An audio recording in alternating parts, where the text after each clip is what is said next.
চলে এসেছি আমি মায়াপুর ইস্কন মন্দিরে। আপনারা দেখতেই পাচ্ছেন স্বয়ং দ্বারকাধীশ বসে আছেন তাদের ভক্তদের সামনে। নমস্কার বন্ধুরা, চলে এসেছি নতুন একটি ভিডিও নিয়ে। আমি সুনিতা। আজকের ভিডিওতে থাকবে বারাসাতের বেস্ট 10টি পুজো প্যান্ডেল।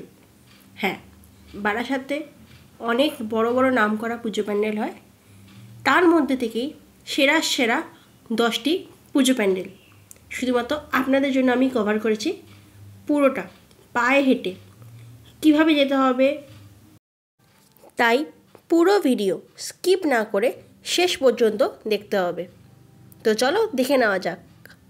প্রথমে হৃদয়পুর ফ্রেন্ডস সার্কেল, এটা ডাকবাংলো মোড়ের ঠিক তার আগের রাস্তার উপরেই হয়। হৃদয়পুর রোডের উপর এটা হয়। জাস্ট দেখো কত সুন্দর নিখুঁত ডিটেলিংয়ে কাজ করা। যেসব শিল্পীরা এগুলো তৈরি করে তারা যে কতটা গুণী ট্যালেন্টেড মানুষ, তারা এই পুজোর সময়, সেটা কালী পুজো হোক বা দুর্গা পুজো হোক, সেই সময় সেগুলো বোঝা যায়। আমরা বলি না, আমরা মানুষরা সব পারি, চাইলে আমরা সব কিছু করতে পারি। এবার আমরা ভিতরের দিকে প্রবেশ করছি। আমি দুপুরের দিকে গেছিলাম তো ওই জন্য ফাঁকা পেয়েছি, বাট সন্ধেবেলায় কিন্তু খুব যথেষ্ট ভিড় হয়। আমি জানি না কেন, বাট এই পুজোগুলো কিন্তু প্রচার পাওয়া দরকার। ছোট পুজো হোক বা বড় পুজো হোক, যেখানে অনেক অনেক মানুষের অক্লান্ত পরিশ্রম থাকে, সেটা সবসময় প্রচারে থাকা উচিত। এবার দেখো এখানে যে মায়ের মূর্তিটা কত দারুণ, কত সুন্দর। এখানে শ্যামা মায়ের পাশাপাশি দেবী পার্বতীকেও রাখা হয়েছে।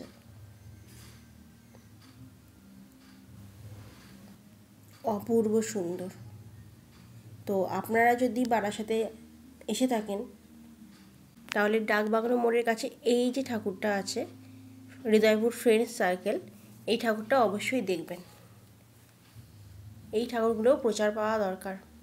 আর যতক্ষণ না আপনি আমি এসে সেগুলো দেখব, ততদিন লোক মুখে এগুলো প্রচার পাবে না। অনেক কথাই বললাম, এবার এক ঝলকে পুরো প্যান্ডেলটা দেখে নিন।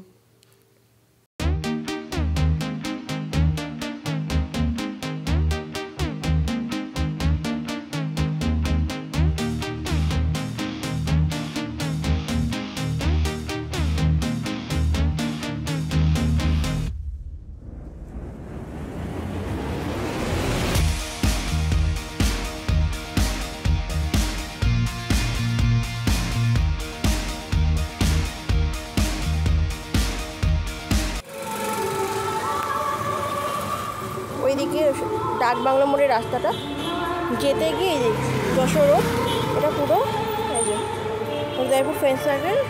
এইদিকে হচ্ছে ঠাকুরটা, এই যে ঠাকুরটা।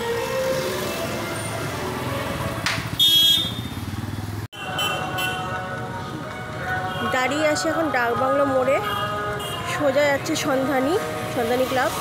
সন্ধানী ক্লাবে এবারে মায়াপুর ইস্কন হয়েছে। তো চলো দেখে নেওয়া যাক। সন্ধানী ক্লাবের পথেই পড়বে আমরা কজন ক্লাব। এটা একটা ছোট পুজো হয়। এই যে তার ঠাকুর, এটা এই সন্ধানী ক্লাবটা যেখানে মেলাটা হয় ঠিক তার উল্টো দিকের রাস্তায় ছোট একটা গলি আছে, সেই গলির ভিতরেই এই পুজোটা হয়। তো সন্ধানী ক্লাবে যখন ঠাকুর দেখতে যাবে তখন তোমরা এটাও দেখে নিও।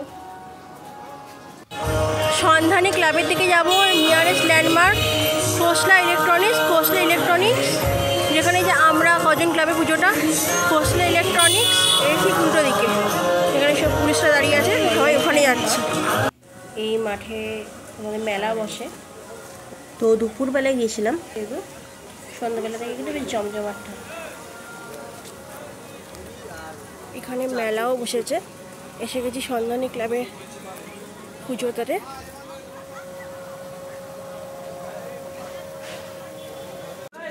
তো আমি এখানে ভুল করে মেলায় চলে এসেছি।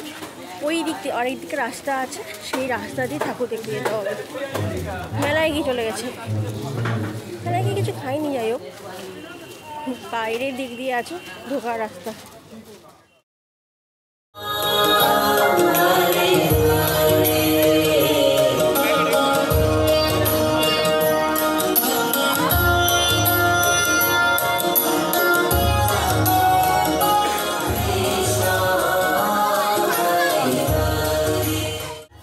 তো এখন মায়াপুরে ইস্কনে যাওয়ার জন্য যেতে হবে না মায়াপুর, চলে এসেছি বারাসাতের সন্ধানী ক্লাবে।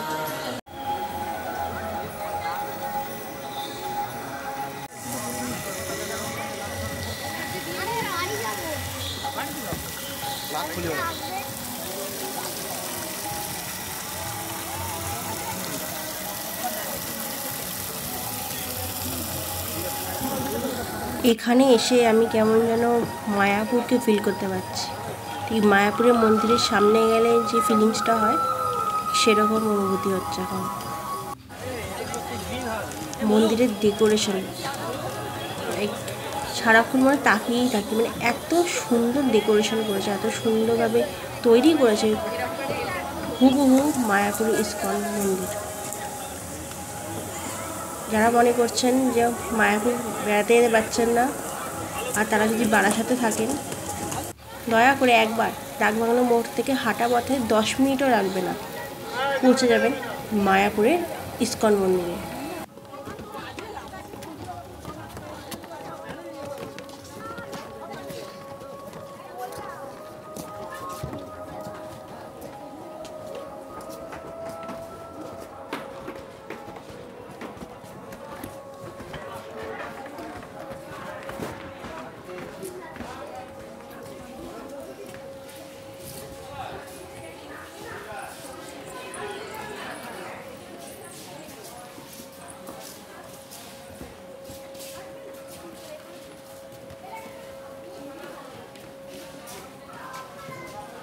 ঠিক প্রতিবারের মতো এবারও সন্ধানী ক্লাব একটি দুর্দান্ত থিম বানিয়েছে, যেটা হচ্ছে মায়াপুর ইস্কন মন্দির।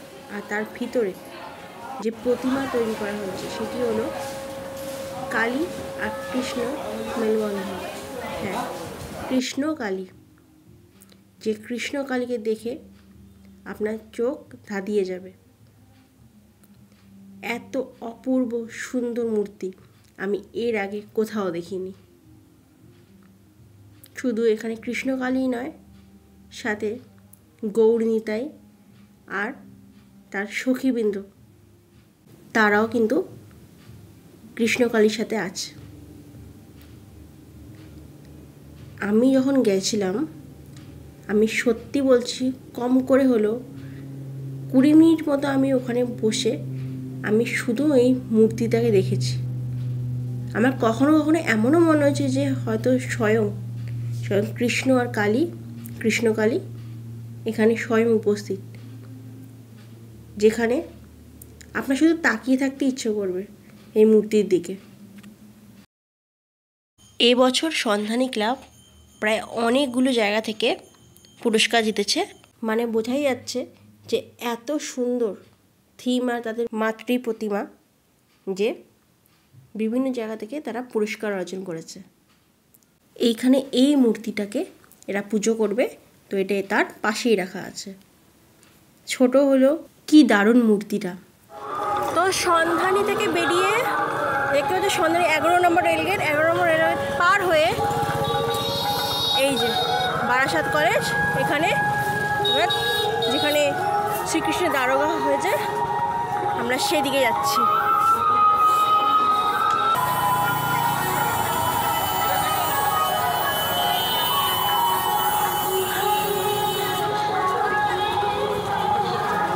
সোজা যেতে হবে। এখন চলে এসেছি হরিহরপুর ইউনাইটেড ক্লাবে।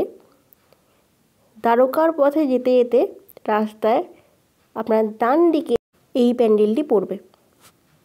এটাও সেই ছোট পুজোই হয় এই ক্লাবের, বাট খুব ভালো।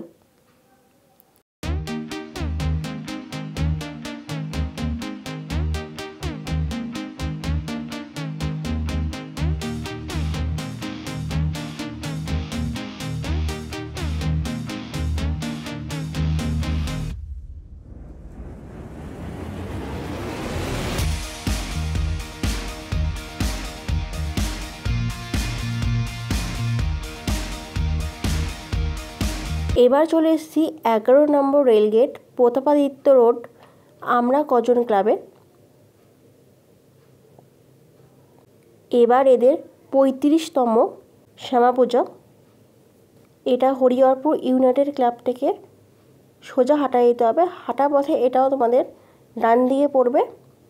হাঁটা পথে হয়তো 5 থেকে 7 মিনিট। এখানে মা কালীকে একদম মহাকালী রূপে প্রতিষ্ঠা করা হয়েছে। এবার মহাকালী রূপ দেখে নেওয়া যাক।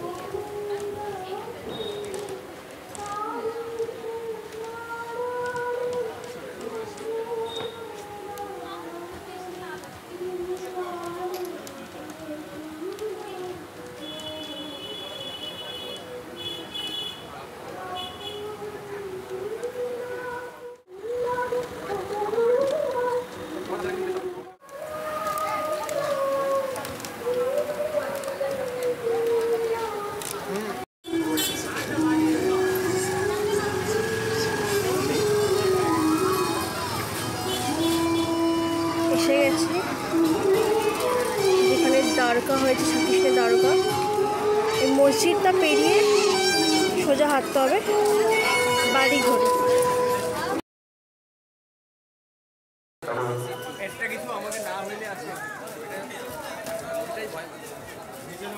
এসে গেছি শ্রীকৃষ্ণের দ্বারকাতে।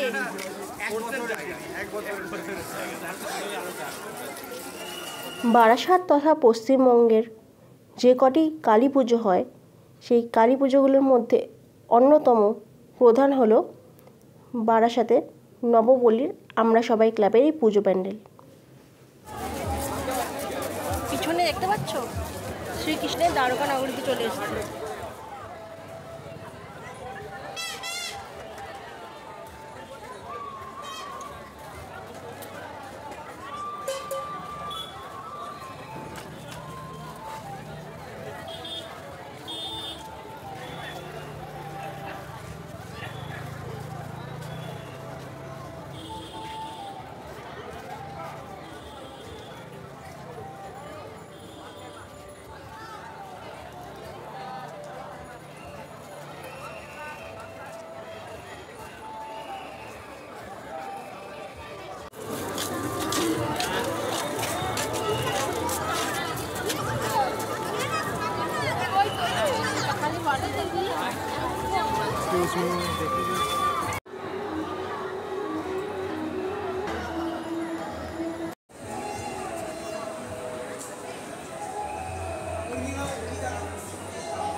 কি ডিটেলিংয়ে সুন্দর কাজটা করেছে।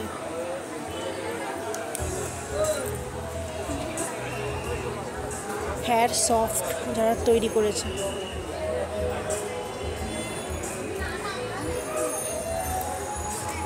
একবার ভিড়টা দেখো।